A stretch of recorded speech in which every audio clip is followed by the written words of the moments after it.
In this video, we're going to take a look at the appearance properties for web form controls.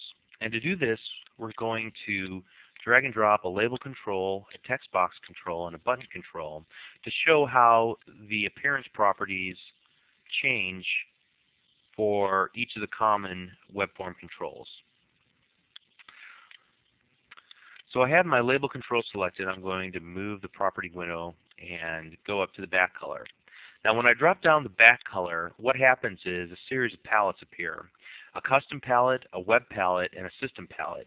The custom palette has a number of additional colors that we can define ourselves by right-clicking in one of the white spaces and by selecting and defining the color from the Define Color dialog. So I can get this nice shade of blue in here by dragging the little cursor around inside here, and notice on the right hand side how that changes the possible colors, and it also affects the hue, saturation, and luminous qualities of that color. And we can also affect these by just typing directly into the text boxes. But say I wanted to get into this neat blue color here, like an ice blue, and I have a specific color in mind. I can select Add Color. Now notice that the back color is set to this neat blue color, but it also is added to the custom palette. We'll continue on. We can select a series of web-safe colors that are safe across all browsers, and then system colors, which are pretty much geared towards Windows colors that are being used currently, the color scheme that's used within Windows XP.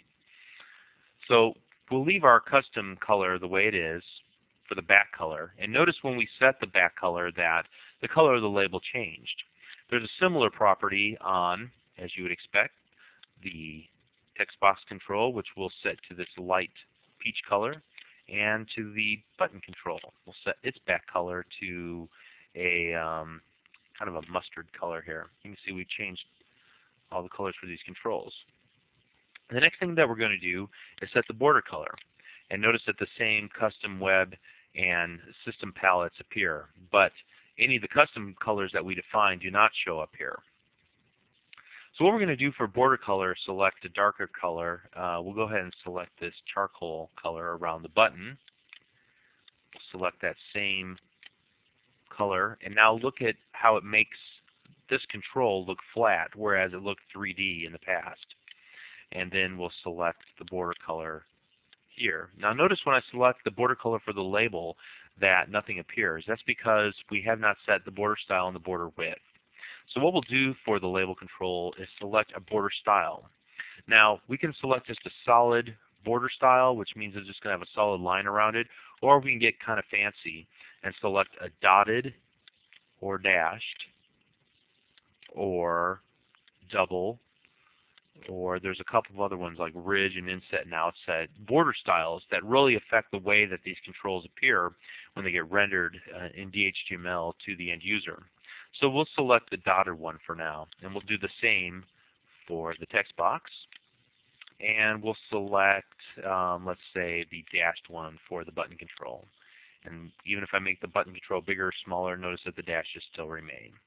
The next thing that we can do is set the width of the border, so to accentuate these little dots that are around there by making them larger. And this we type in as pixels, so I'm going to put 5 pixels in the border width, and notice that the pixels got bigger. I'll put 10 pixels on the border width for this border. Notice that we have a series of pretty large dots that surround our text box, and we'll set the border width as well to 10 and see large dashes that appear around the button. So you can imagine that any of the work that you may have done in the past to create like a coupon on a website, this would be very easy just to set it here and not have to worry about it. The next thing in the appearance properties is the CSS class. We're not going to talk about that right now. Instead, we're going to save that for a future video that talks about cascading style sheets within VisualStudio.net. That's a pretty exciting feature. There's some really neat things that can do there, but we're going to reserve that for that.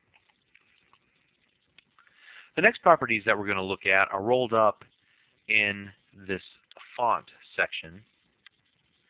And what we'll do is change some of the properties for the button control. First of all, we'll turn on the bold to true, and you'll notice that the button text became bolder. We'll turn on italic to true, and notice that it became italicized.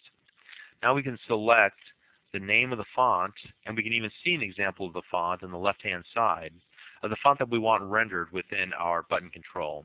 And so we can select, like, Impact, for example. That might be a little too heavy.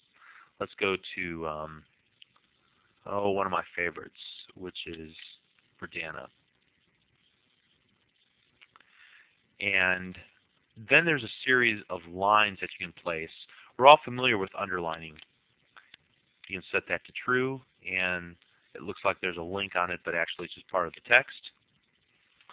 You can put an overline on the text as well, which creates a line over your text. And you can set the strikeout property, which will put a line through the text. Now, the next thing that you can do is set the size. And when you drop down, you don't get an actual pixel size, but you get a series of smaller to larger to extra large selections. So you can select extra large, and the text is very large, or smaller, and it's about average. You can do extra small, and it's pretty small text.